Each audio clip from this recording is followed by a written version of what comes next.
To guys, tingnan nyo. Ang galing ng aso, no? Kaala mo kung ano lang yung gagawin yung pala. Yan. Siguro, sinanay talaga tong asong to sa ganitong gawain. Diyan mo talaga mapapatunay na maaasahan talaga ang mga aso. Bukod sa madali talaga silang turuan. Yan. Ang galing, no? Lahat ng tupa. Talagang, pinapasok niya na, oh. Ang galing, oh. Kita nyo?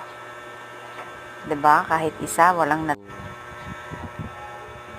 Ang galing. Good job.